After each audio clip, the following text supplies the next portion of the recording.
questions is hit the raise your hand function. Coach?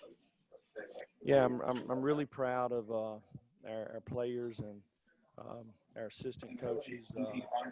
Just keeping on finding a way, continuing to improve each week. We really had a chance to practice with everybody there this week, so it was a huge bonus for us. I thought offensively on the line of scrimmage, we kind of controlled the line of scrimmage for a while in the run game, but I felt like there was too many licks on the quarterback, so it's something that's got to be addressed. We put the ball on the ground, or there's probably 3 times during the game that Missouri had a chance to get their hands on the ball, and we've got to eliminate that. Defensively, there was some good and bad.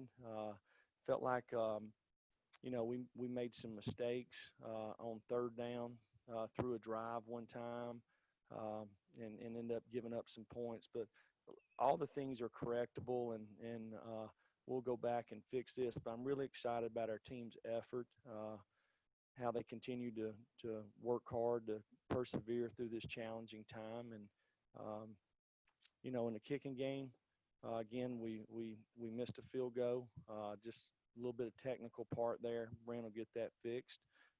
Same with Paxton. With these specialists doing kind of double duty and punting and field goals and kickoffs, it's a different swing with their leg and all 3 of those things. So just got to get a few things tweaked out there and corrected, but gave Missouri an opportunity right there before the half by kicking the ball out of bounds. I'd like to compliment Coach Drinkowitz and his staff, how his guys continue to play hard. They never quit in the game and gave us all we wanted. I'll take any questions. All right, questions, and please mute your line after you ask your questions. We'll start with Blake Topmeyer, and then we'll go to Wes Rucker. Yeah, Jeremy, you mentioned your running game. Why do you think you guys were able to have so much success there on the ground today? And then also, we didn't see too much of Bryce Thompson today. I was wondering what the situation was with him. Yeah, well, we ran the ball 51 times. So the first part of being good in the run game is you got to do it. You got to say that, hey, we want to establish the run game, and I felt like we did that a little bit today. Bryce got banged up Tuesday at practice, and we didn't know if it was kind of a game time decision, so we really just played him on third down. He should be back on Monday and ready to go. So, and Kenneth George, twice had his hands on balls. Kenneth George is a guy that we recruited out of a junior college in Texas, found him, and guy didn't play any high school football, that we believe has a ton of talent and continues to improve each week. So when you don't play football in high school, but play it in this level, it says a lot about you and how much talent you have. So he continues to work hard and improves every week. Wes? Jeremy, I guess, what did you think of Cade Mays today? I mean, you haven't seen film yet, but how did you think he played in his first game? And I guess with the O-line rotation, is that more than you would normally rotate an offensive line, or is that just something that happens pretty often? No, well, for one, we've got guys that have been quarantined for multiple weeks. Okay, so they're really not in shape to play an entire game. That's the first thing. So to do that, we've got to create a rotation. We also feel like we have a lot of guys that are deserving to play, and we've got competition. So we want to figure out what's the kind of the best lineup. And the circumstances that we're in right now with this pandemic, you may not always have your complete team, so you better be able to mix and match and have an answer. We'll go to Rob Lewis, then David Ubben. Coach, what did you think about Cade? Hey, Rob, I can't. What did you think about Cade in his first game out there, and just the overall physicality of the offensive line today? Well, the offensive line is hard to watch from the sideline. It's hard for me to comment on any particular player. I know that that Cade probably got tired in the game. I think a lot of the guys did, and we've got to continue to work on their conditioning. And some of that's just getting into football shape. You know, we understood it going in. It's why we had a plan to play a lot of guys. I know when it comes to protection, we've got to create a cleaner pocket. We got too many licks on the quarterback. David. Jeremy, just big picture, when you look at what your team is right now and has been able to do over the last couple games, and you compare it to, maybe where you guys were 2 years ago, how do you compare those two groups? Well, I don't think it's fair to compare those two groups. They're not the same team. The first year I was here, that team tried to do everything that we asked them to do. There were some really good seniors in that group that kind of helped lay the foundation with Jonathan Kung, but I don't want to name them all, but Shy Tuttle, Kyle Phillips. There was a lot of guys in that first class that we had when we got here that really worked hard. Darren Kirkland, to help kind of set the standard that we're trying to get to. Are we there yet? No, we're not. But we feel like we've got good leadership and we're working hard to get there. A reminder, please mute your line. We'll go to Trey Wallace, followed by Jimmy Himes.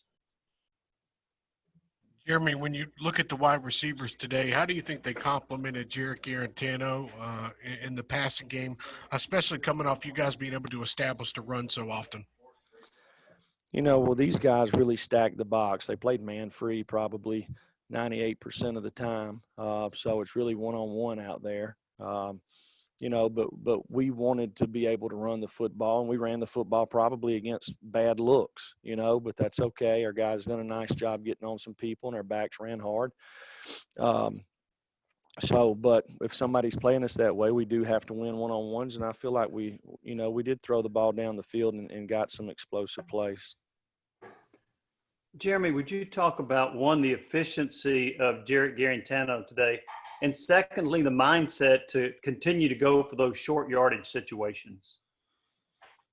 Well, I know there's 3 times in the game that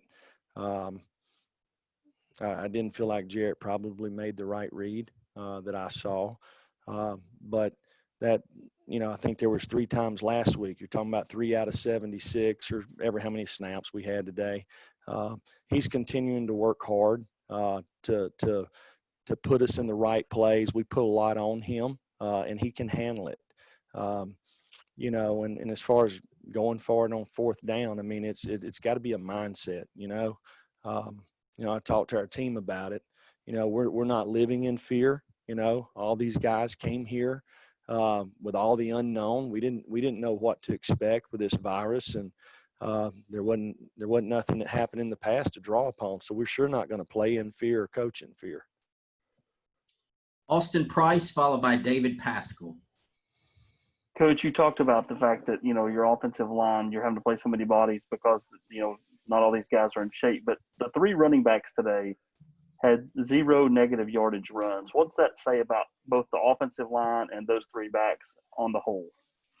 Well, usually the negative runs comes with missed assignments. So hopefully that says we didn't have many missed assignments. You should fall forward as a running back. I felt like there was times that we needed to be a little stronger and run through some arm tackles there. But the guys kept they didn't get greedy, right? Sometimes a running back can get greedy and bounce things that he shouldn't, or maybe make the wrong cut. Our guys are coachable, and they're trying to do what we ask them to do. Jeremy, I know Mike Leach last week talked about just the frustration of his sock, slipping down on his neck when he would try to talk, and he would be talking the whole time and his mask kept falling down. Can you just talk about the way you had yours today, and is that something you're going to move forward with? Well, it's absolutely the easiest thing. At practice, just trying to be able to blow a whistle. You can see our officials. That's why they're using the electronic one. But it's just hard when you have it up, have to pull it down. It's much easier the way I wore it today, just to kind of tip the front of it down and it comes back up. We'll go to Vince Ferrara, followed by Ryan Shumpert. Coach, a couple of things. Can you talk about your efficiency in the red zone? You were 5 for 5 in the red zone with 5 touchdowns. And then also with Garantano with some of those short yardage quarterback sneaks. Does he have some freedom to be able to call his own number if he sees the right look in those spots? No, we call the plays from up top. Jim does. So, Jarrett done a nice job. The O-line done a nice job wedging in there and knocking them off the ball. So that was good. Hey, Ryan? Coach. Yeah, hey, Coach. Talk a little bit about your third down offense today. A lot improved from last week, and how, staying in front of the sticks, how big was that in today's game? Well, I think we were 6 for 13, so that's 5 more than we had last week. We got to continue to work hard to be a good third down team on both sides of the ball. And a lot of it has to do with first and second down. It's a lot easier to make third and 6 inches than it is third and 16. We'll go back to Blake Topmeyer and then David Ubben after that. Jeremy, you got Georgia next week. Do you feel like this team, this program's ready to challenge and contend with a team like Georgia? Yeah, absolutely. There's the last 2 years we've played them. They've had a really good football team. I'm sure I've not even watched them, but I'm sure they'll have a really good football team this year. I mean, they've got good players. They've got good coaches, but we do too. And that's why that's why I came to Tennessee. It's why these players came to Tennessee, is to play in games like this. So we're looking forward to it. David? Jeremy, what do you feel like you've learned about your team through 2 games this year? That we have a bunch of guys, to me, that are winners. They're good kids, good men that work hard. They got a kind of an edge about them when it comes to doing the right thing and competing. They're coachable. It's fun to be around them. It is for me to be around them. They might say the opposite about me, but I love coaching these guys. I love the men on our staff and everybody. We got men and women on our staff. Everybody in our organization. It's exciting times for me to get up and go to work every day and be around everyone. Patrick Brown and then Joe Rexroad. Jeremy, you said last week that Theo hadn't had a lot of reps at the star position. Looks like he started there. What went into that decision, and what did you see on his interception and really the whole secondary play today? Well, Theo made a nice play on the interception, got a good return there, which was good to see. We had 2 times today we had our hands on balls in the back end, and we didn't finish. You got to make those plays. We made a couple of mistakes in the back end. We got to do a better job coaching them up. I do. And to me, we need to be more aggressive. If you don't play in the back end, you got to be aggressive, and you got to have a short memory. The other team's going to make plays, part of it. Hey, Jeremy, I just had a question about you bring guys like Riley and Cooper in, you get the imbalanced line looks, the jumbo looks. How much fun is that for the guys when you work on stuff like that? What do you think about the efficiency of that so far?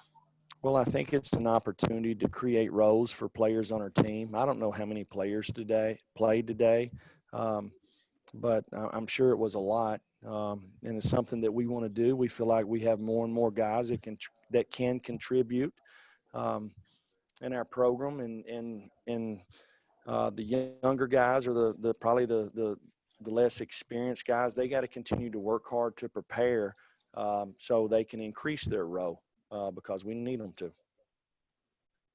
All right, Nicholas Hill and then Trey Wallace again. So Missouri obviously switched quarterbacks there after the first quarter. Just what do you guys have to change on your defense to counteract a different quarterback, and what is your message to the team when an opposing team does change quarterbacks like that?